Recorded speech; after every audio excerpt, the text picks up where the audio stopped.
There is a specific kind of darkness that exists inside the trunk of a car. It is not just the absence of light, it is the absence of hope. It is a confined, suffocating space that smells of gasoline, rubber, and stale air. It is a space designed for luggage, for groceries, for spare tires. It is not designed for a human being. When the lid slams shut, the sound is final. It is the sound of a coffin closing. The world outside, the sun, the birds, the people driving by, ceases to exist. You are trapped in a metal box, hurtling down the highway at 65 miles per hour, driven by a man who has just told you that he is going to take you to the desert and kill you. Most people in this situation would accept their fate. They would curl up. They would cry. They would wait for the car to stop, hopping for a quick end. The psychology of terror tells us that freeze is the most common reaction to extreme trauma. But on a warm evening in September 1992, a 19-year-old girl named Jennifer Asbenson found herself in that darkness. Her hands were bound. Her mind was racing. But she didn't freeze. She didn't accept the coffin. In the pitch black, feeling the vibrations of the road beneath her, Jennifer Asbenson decided that she wasn't going to wait for the car to stop. She decided that she would rather die hitting the pavement at highway speeds than die in the hands of the monster driving the car. She began to claw. She began to rip.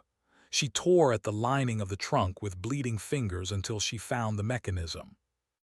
And then she did the unthinkable. She opened the lid of a speeding car on Interstate 10. She looked at the asphalt blurring beneath her, a gray river of death. And she jumped.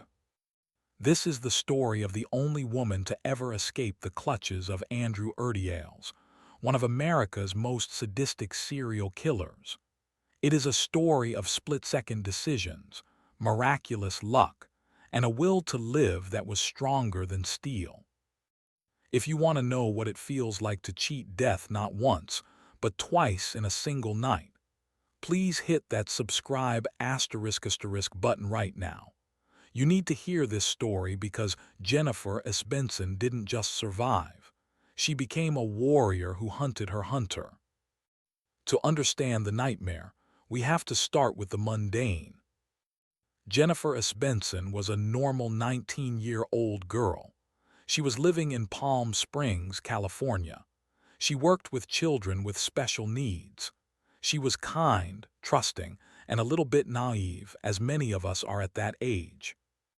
On September 27, 1992, she was running late for work. She missed her bus. We have all been there, that sinking feeling in your stomach. I'm going to be late. My boss will be mad. She was standing at the bus stop, anxious, packing. A car pulled up. It wasn't a creepy van. It was a normal sedan. The driver was a man in a security guard uniform. This is a crucial detail. He wasn't wearing a mask. He was wearing the uniform of authority, a uniform that screams safety, protection, trust. He rolled down the window. He had a kind face. He spoke softly. "Miss your bus?" he asked. Jennifer nodded. "I can give you a ride," he said. "I'm heading that way. I'm a security guard." Jennifer hesitated. Her parents had taught her not to talk to strangers. But she looked at the uniform. She looked at the time. She thought about her job. "Are you sure?" she asked. "Yeah, hop in," he said. She got in the car. That decision, a decision made out of the fear of being late, would almost cost her her life. The man's name was Andrew Urdiales. He was a former Marine.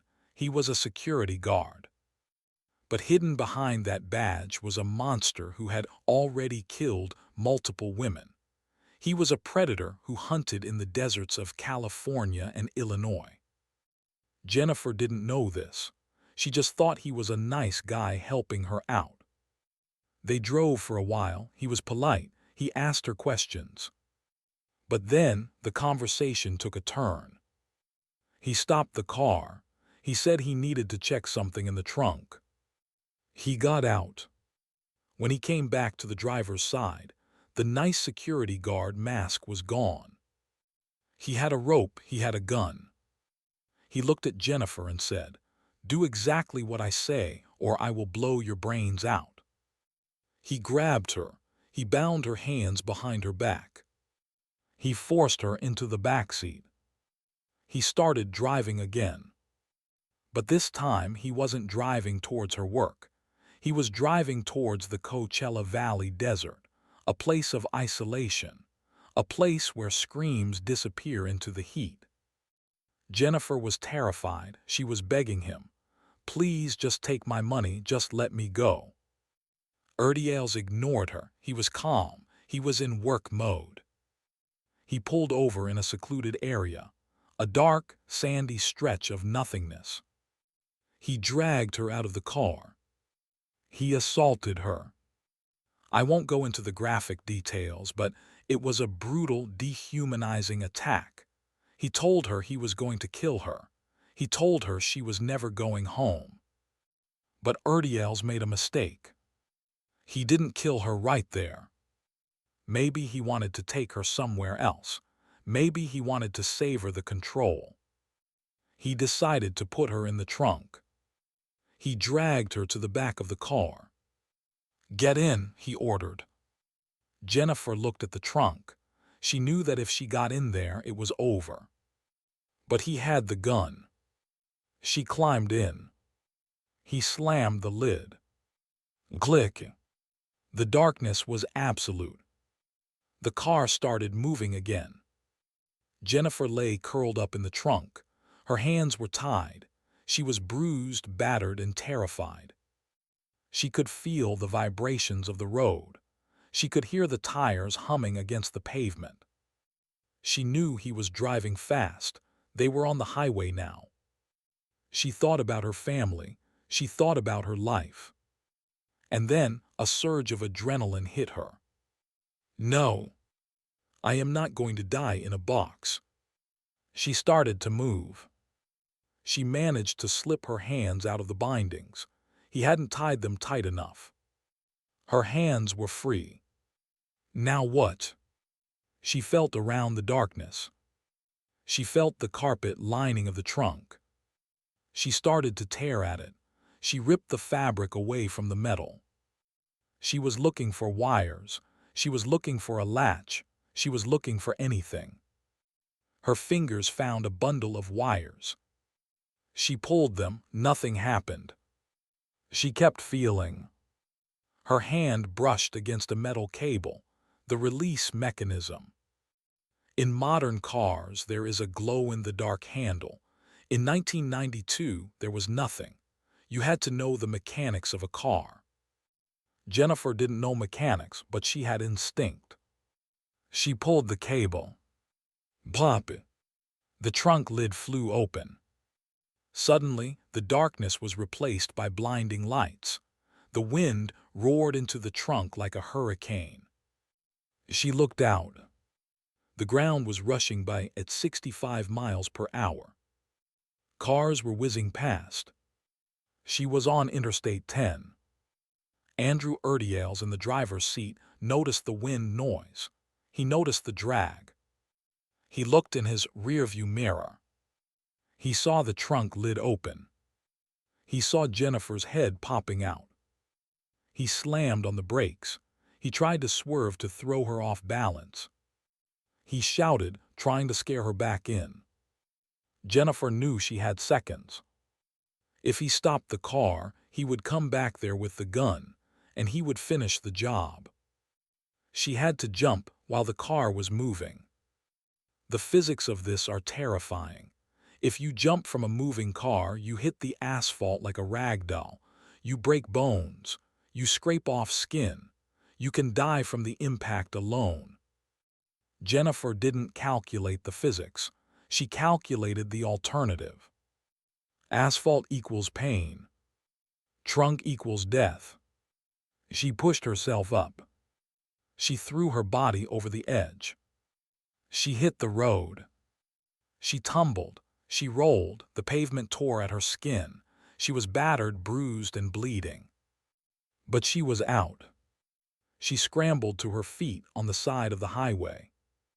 She saw Urdiales' car screeching to a halt on the shoulder ahead. He was getting out. He was coming for her. She ran. She ran into the middle of the highway. She was waving her arms, screaming at the oncoming headlights. "Help me! He's trying to kill me." This is the part that makes you lose faith in humanity for a second.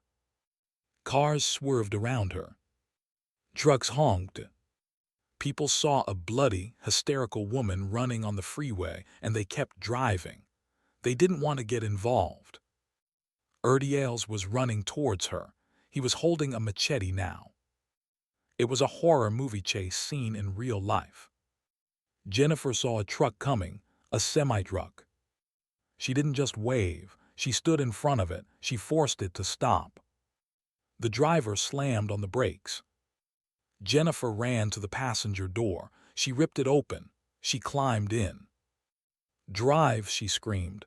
"He's going to kill me, just drive." The truck driver was confused, but he saw the terror in her eyes. He saw the man with the machete approaching. He hit the gas. Andrew Urdiales stood on the side of the highway, watching his victim speed away in a cloud of diesel smoke. He got back in his car, and he disappeared.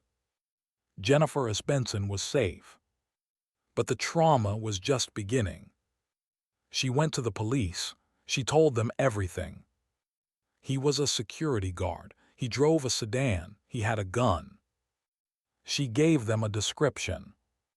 But in 1992, without DNA technology being advanced, and without a license plate number, the police couldn't find him. Andrew Urdiales slipped through the cracks. He went on to kill again. For years, Jennifer lived in fear. She lived knowing he was out there. She lived knowing that nobody believed how close she had come to death. Some people even doubted her story. "You jumped out of a trunk on the highway sounds like a movie." She felt isolated. She felt like the girl who cried wolf. 5 years later, 1997, Andrew Urdiales is arrested in Illinois for a different murder. He confesses. And then he starts confessing to other crimes. He confesses to murders in California. He tells the police, "There was one who got away, in the desert. She jumped out of the trunk." The detectives in Illinois called the detectives in California. "Do you have a cold case involving a girl jumping out of a trunk?" The California detectives pulled the file. Jennifer Asbenson. They called her. "We found him." Jennifer flew to Illinois. She flew to California. She had to face him in court. This is the moment of ultimate power. She walked into the courtroom. She wasn't the terrified 19-year-old anymore. She was a survivor. She stood on the witness stand. She pointed at Andrew Urdiales. She told the jury exactly what he did. She told them about the trunk. She told them about the jump. Her testimony was the key. Because she was the only survivor, she was the only one who could describe his MO, modus operandi, firsthand. She was the voice for the 8 women he had silenced. The jury listened to her. They believed her. Andrew Urdiales was sentenced to death. He died in prison in 2018 by suicide. But Jennifer Asbenson is still here. She has dedicated her life to helping other survivors. She wrote a book. She speaks publicly. She talks about the warrior spirit. She says that in that trunk, she found a version of herself she didn't know existed, a version that refused to be extinguished. There is a powerful quote from Jennifer. "I am not a victim. A victim is a role you play. I am a survivor. I am a warrior. He took my innocence, but he did not take my life. The story of Jennifer Asbenson forces us to confront our own survival instincts. We like to think we would fight. We like to think we would be brave. But Jennifer didn't just fight. She defied the laws of probability. Finding the release cable in the dark, probability, low. Surviving the jump at 65 mph, probability, low. Getting a truck to stop in time, probability, low. She beat the odds 3 times in a row. Why? Because she refused to accept the narrative of the victim. The moment she started tearing at that carpet, she changed the ending of the story. It serves as a lesson for everyone. 1. Trust your gut. Even if he wears a uniform, if it feels wrong, don't get in the car. 2. Never stop moving. If you are trapped, look for a weakness in the cage. There is always a wire. There is always a latch. 3. Make noise, scream, run, be difficult. Politeness gets you killed. Survival gets you home. Jennifer Asbenson is a hero. Not because she saved the world, but because she saved herself when the world gave up on her. She crawled out of a moving coffin and lived to tell the tale. And because she lived, a monster was stopped. This story is one of the most high-octane survival stories in history. The image of the trunk opening on the highway is unforgettable. What would you have done? Do you think you could have made that jump? Let me know in the comments below. If you are inspired by Jennifer's warrior spirit, please hit that asterisk like asterisk button. Let's make sure everyone knows her name. And subscribe asterisk. I have a story coming next week about a woman who fought off an intruder using a samurai sword she kept under her bed. Stay safe, check the locks, and never ever give up.